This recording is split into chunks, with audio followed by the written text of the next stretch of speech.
Ritratto o scarabocchio? Nel video di oggi vi spiego lo scribble drawing, ovvero questa tecnica di disegno scarabocchiato. Scribble drawing significa letteralmente disegno pasticciato ed è una tecnica di disegno che, in modo molto simile al tratteggio, permette di rendere gli effetti chiaroscurali di un soggetto senza dare eccessiva attenzione a quelli che sono appunto i segni della matita, che sono fatti in modo scarabocchiato. Sembra una tecnica semplice, ma non lo è affatto, quindi mi raccomando, seguite fino in fondo questo video per capire a cosa prestare attenzione per ottenere un buon risultato. Per questo disegno ho usato una carta liscissima del blocco Bristol 250 grammi di Winsor & Newton, a cui trovate il link qua sotto nella descrizione del video. Per disegnare invece ho usato questa bellissima matita Sostanza, che è una matita portamine fatta di soli due elementi, il corpo in legno e un anello d'argento, che serve a stringere la punta per non far scorrere la mina interna. Io ho la versione senza ciliegio, che è quella classica, e le due limited edition, e senza amaranto e ciliegio fiammato. Queste matite sono comode ed ergonomiche e potete far incidere su ciascuna una scritta personalizzata per rendere la vostra sostanza proprio vostra. Qui sotto nella descrizione del video trovate i link alle matite Sostanza con anche un piccolo codice sconto. Regolare la mina è semplicissimo, basta tirare indietro l'anello d'argento, far scorrere in avanti la mina e poi ritirare in avanti l'anello d'argento. Una volta che è pronta la matita posso iniziare con il mio disegno scarabocchiato. Come vedete c'è una leggerissima traccia del disegno iniziale che ho schiarito con la gomma pane, in modo che i primi segni non vadano poi a disturbare l'effetto finale, perché vi sfido io poi ad andare a cancellare linee che non vi piacciono. Se il disegno preparatorio è così leggero non disturberà minimamente l'effetto finale.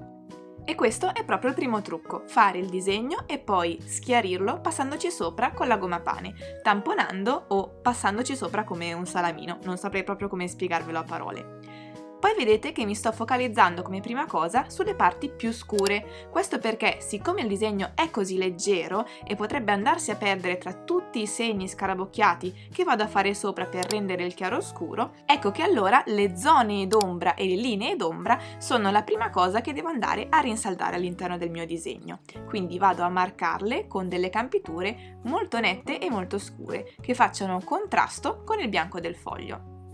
Se non sai bene come distinguere le zone d'ombra e quindi dove mettere le linee d'ombra, ti lascio qua in alto a destra il mio video sul chiaroscuro in 5 step da recuperare assolutamente. Partire dalle zone d'ombra mi ha portato, diversamente dal solito, a partire dai particolari, quindi da tutte quelle piccole zone scure, in particolare dalle sopracciglia e dagli occhi, per poi passare solo successivamente ai mezzi toni e alle transizioni tra le diverse parti del volto. Volendo sarei potuta partire, come faccio sempre, dal generale e passare poi al particolare, però questa volta mi è venuto di fare così. Come vedete i movimenti che uso sono principalmente circolari e vado a creare cerchi o ellissi in base alla zona che devo andare a riempire. L'idea di fondo del disegno scarabocchio è di cercare di fare delle linee più lunghe possibili che si vadano a sovrapporre tra di loro, cercando di staccare la matita dal foglio il minor numero di volte possibile. L'effetto di chiaroscuro è reso in un modo molto simile a quello del tratteggio, una tecnica di disegno che vi ho spiegato approfonditamente nel video che vi lascio linkato qua in alto a destra. Riassumendo, per descrivere zone più in ombra, più scure, faccio degli scarabocchi più concentrati, più stratificati. E al contrario, per delle zone più in luce ma non completamente in luce, faccio dei segni molto ampi e radi. Allo stesso modo, per fare delle zone piccole, dei dettagli, faccio dei segni tutti vicini in zone molto piccole e invece per descrivere zone ampie come gli zigomi, la fronte, le guance, faccio dei segni molto ampi, liberando il gesto che parte fin dalla spalla. Penso che questa tecnica di disegno sia davvero liberatoria perché è molto rapida e coinvolge il gesto del braccio in una sorta di sfogo. Inoltre, essendo che abbiamo sempre un tipo di segno molto simile, quindi dei cerchi che si vanno a sovrapporre tra di loro, ci impedisce di dare un eccessivo dettaglio e questo può essere molto utile per quei principianti che tendono a focalizzarsi troppo sui dettagli e meno sul chiaroscuro e sulla resa dei volumi della figura. È utile anche per imparare a gestire gli spazi pieni e vuoti tra i segni della nostra matita e come questi influenzano la resa di un tono, che può essere più chiaro o più scuro, in base alla densità dei tratteggi. Questo esercizio, se fatto con una sola mina, come sto facendo io adesso, quindi ad esempio potete usare o una B o una 2B, vi aiuta a capire meglio come dosare la pressione e la quantità di segni lasciati dalla vostra matita, così da creare degli effetti di chiaroscuro solo con una matita, così da non fare troppo affidamento sulle diverse gradazioni di morbidezza per la resa del chiaroscuro. Penso che sia importante saper disegnare bene prima con una matita sola e poi imparare a capire come lavorano le diverse matite e le diverse mine tra loro.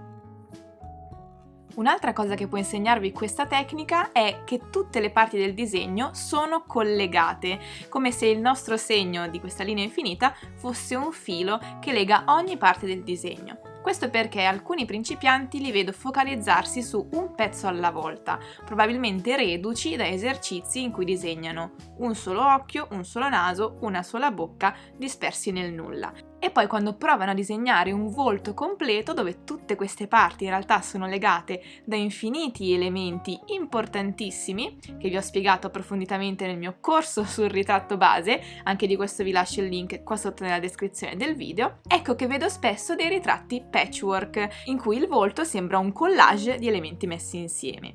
Disegnare in questo modo, facendo danzare la vostra mano e la vostra matita su tutta la superficie del foglio con grande libertà, mi raccomando, è questo lo scopo, vi permette di capire che in realtà il disegno non si fa come una stampante partendo dall'alto verso il basso o da destra verso sinistra, ma il disegno si costruisce tutto insieme, in una danza di salti e rimandi da una parte all'altra del vostro disegno. Ora che lo vedete fare a me, probabilmente penserete che è una tecnica molto facile e vi vorrete mettere subito a provarla. Ben venga, però dovete prestare attenzione ad alcune accortezze per non rischiare di trovarvi non con un ritratto scarabocchio, ma con uno scarabocchio e basta.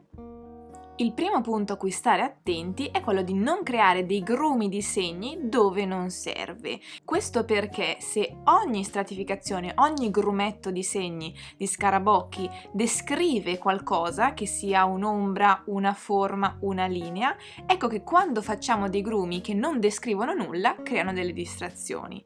Quindi bisogna mantenere una certa uniformità nei segni che andiamo a stendere. E questo è il secondo punto. Vi sarà capitato magari di disegnare su un cartoncino particolarmente ruvido e di vedere i segni della texture del foglio attraverso il vostro chiaroscuro. Ecco, se inizialmente questi segni possono distrarre, possono dare fastidio, quando il disegno è finito, l'impressione generale ci fa concentrare su il disegno e quelle texture, quei puntini lì, non li vediamo più. La loro uniformità li fa scomparire. Ed è proprio questo che ci permette di vedere un ritratto nello scarabocchio che io ho appena disegnato. Non ci sono linee pulite, non ci sono dettagli, non ci sono campiture piatte, sono tutte delle linee che si vanno a sovrapporre, ma siccome c'è un buon ritmo e una certa uniformità in questi segni, ecco che allora questi svaniscono e lasciano intravedere la figura che ho disegnato. In sostanza si tratta di un caos ordinato. Un altro consiglio che vi posso dare è, per riempire zone molto ampie come queste, di questa chioma riccissima, di questa bellissima modella, potete utilizzare due matite contemporaneamente, come sto facendo io adesso. I segni delle matite saranno uguali, solo che uno sarà un po' più a destra e l'altro un po' più a sinistra. È un trucco ottimo per riempire delle zone molto grandi con questo tipo di tecnica. Un altro trucco che però vale sempre nel disegno è quello di variare l'intensità e la scurezza del segno usando la mina di taglio, quindi abbassando la matita più verso il foglio, oppure più di punta, quindi tenendo la matita più verticale. Una matita più verticale fa dei segni più netti, precisi e più scuri, mentre la matita tenuta più verso il foglio ci fa fare dei segni più larghi e leggeri. L'ultimo consiglio, e questo vale davvero sempre, è divertiti, lasciati andare, libera questa matita, non preoccuparti dei dettagli, vai, riempi quel disegno e se alla fine più che un ritratto a scarabocchio ti esce uno scarabocchio, puoi sempre dire che era quello lo scopo di questa tecnica. Come con ogni cosa ci vuole un po' di tempo per prendere dimestichezza, ma penso che questa tecnica di disegno sia davvero adatta per alcuni disegnatori più impulsivi, più energici, che non vogliono stare lì a fare tutte le campiture uniformi. Quindi, se proverai questa tecnica, fammi sapere qui sotto nei commenti se ti è piaciuta e se continuerai ad utilizzarla per i tuoi disegni. Se questo video ti è piaciuto, non dimenticarti di lasciarmi un bel like e di iscriverti al mio canale per vedere ogni settimana un nuovo video sul disegno o sulla pittura. Il video di oggi finisce qui e vi ricordo che nella descrizione del video trovate non solo i link ai miei corsi di disegno, ai miei materiali da disegno e alla foto di riferimento per questo ritratto, ma anche alle matite sostanza che ho utilizzato per la realizzazione di questo disegno. Io vi auguro una splendida giornata e ci vediamo sabato prossimo in un nuovo video. Ciao!